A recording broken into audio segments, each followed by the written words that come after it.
What's up, guys? My name is Jerry, and today's video is going to be on the Boston Celtics, and we're going to be talking about how they're currently the most dangerous team in the NBA. And we're going to jump right into the video.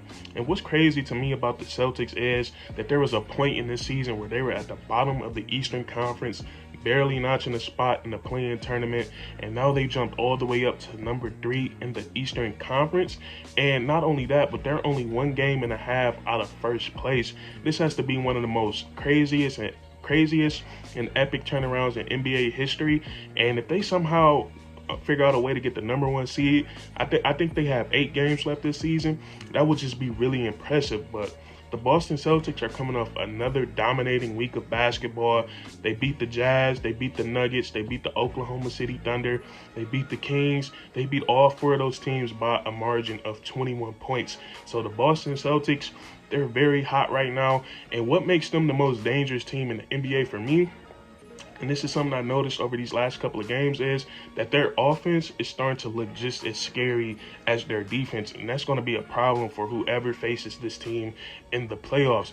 And what I've noticed, so we all know Jason Tatum, he's on one of the craziest, he's on one of the hottest stretches in the NBA right now. And most of the time, something that we see from defenses is whenever he brings the ball up, as soon as he crosses half court, we see the defense trap Jason Tatum. And the Boston Celtics, they have the perfect starting 5 and they have the perfect personnel for this. So usually what Coach Udoka has his players do, he usually has a playmaker, and that's either Marcus Smart or Jaylen Brown. Both those guys are pretty solid playmakers. He usually have one of those guys flash to the free throw line, and then really from right there is really those guys making the correct basketball play. And something that we'll see, Marcus Smart, he'll either catch the ball. If the big comes up and help, that's an easy lob to Robert Williams, who's one of the best lob threats in the league. And then it's usually going to be 2 shooters in the corners or on the wing, wherever the weak side, wherever the hole is in the defense. And Al Horford, he's shown that he can knock down open shots. Marcus Smart can hit open shots, and Jaylen Brown can hit open shots. So if the defense collapses down to play the lob, if they rotate that way, that's an easy kick out to a shooter for a 3.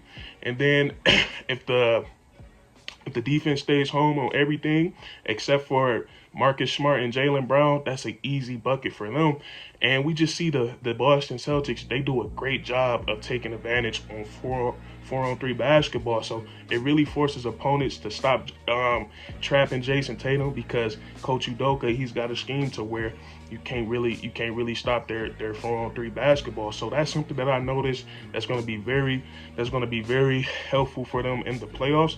And then also their ball movement is just starting to get a lot more fluent. And what I like about it is that it's not nothing crazy. They're not running nothing like the Golden State Warriors. They're not running a bunch of flare screens.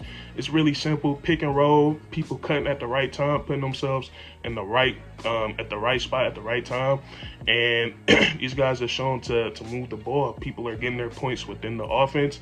And I think something that we've seen from the Celtics that we didn't really see early on in the season is that they have a perfect balance of everything. They have a perfect balance of the pick and roll. They have the perfect balance of the isolation, and then also they run some post-ups sometimes. Al Horford, Jason Tatum, Jaylen Brown, even Marcus Smart, sometimes those guys can get their bread and butter in the post. So I'm really liking what I'm seeing from this Boston Celtics offense. And when you start having a conversation about it's getting as scary as their defense, as good as their defense is, and I'm having a hard choice. I don't know which one is scarier. And to me, I'm probably going to lean towards the defense, because I'm a defense first type of guy. And I feel like that's where you set the tone. I feel like that's where you set the tone at when it comes to, especially in the playoffs, you set the tone on the defensive side of the ball. And what amazes me about the Boston Celtics, about their defense, is that they're great. All 5 of those guys, I feel like, they're great, if not great, good individual defenders, and then they're able to play great team defense. And when you look at their starting 5, Marcus Smart, pest on the defensive side of the ball. He will hound your best ball handler. He will play your best post player if he has to. He will take charges. He's diving for loose balls. He's just a perfect player to have on the defensive side of the ball. Jaylen Brown, He's a he's an underrated defender in this league. He has great on ball defense. He has length. He can move his feet laterally, and he's usually very disciplined on the defensive side of the ball. And Jason Tatum, he's a his defensive prowess, I feel like, is very underrated. The way he plays on both sides of the court doesn't get talked about enough, but he does a great job on the defensive side of the ball. I feel like he gives a good amount of effort, and then he hits the board. He's a really solid rebounder. And then Al Horford, Big Al, he's been around the league for a long time, one of the smartest defenders in the NBA, and he knows how to put himself in the right time. Put himself in the right place at the right time, and he gets a lot of steals, a lot of blocks, and he also will take charges if he has to. And then Robert Williams, my favorite player on the Boston Celtics. I'm glad they finally let him off the leash. I used to think, why they're not starting a guy like Robert Williams? He just gives you so much on the basketball court, and I'm finally glad to see him playing full-time starter minutes. But he's a guy that just changes so much for the Boston Celtics on offense and on defense. On offense, he's a great screen setter. He's a great offensive rebounder, and he's a great lob threat. He opens up a lot of things for guys like Jason Tatum and Jaylen Brown. And then on the defensive side of the ball, one of the best shot blockers in the league. And not only can he shot block, but he's very versatile for a man his size. He can move his feet. He can move his feet really well. He can switch out onto most players. And then he's a great rebounder. And he just cleans up a lot of the mistakes on the Boston Celtics defense. So it's really crazy. And at the beginning of this season, I made a video. I was like, don't sleep on the Boston Celtics for this season, because I feel like they have enough talent. They have enough talent to compete for a championship, to be one of the better teams in the Eastern Conference. And that's what we're seeing right now, as they climbed all the way up to the number 3 spot. And then also the addition of Derek White. He's going to be very detrimental in the playoffs. Just to come in off the bench and keep the offense rolling, keep the offense igniting, getting guys to their spots and making plays, scoring the ball when he has to. That's going to be very pivotal for the Celtics in the playoffs. And then also, I think they're going to go as far as Jason Tatum takes them.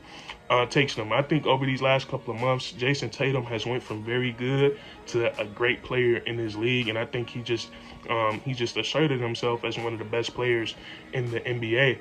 And I saw this crazy list of Colin Cowherd. I don't know if you guys watch his show, but he had 17 players ranked above Jason Tatum, and I just thought that was ludicrous. I thought he had to be doing that for the views or something. But Jason Tatum, he's on the rise.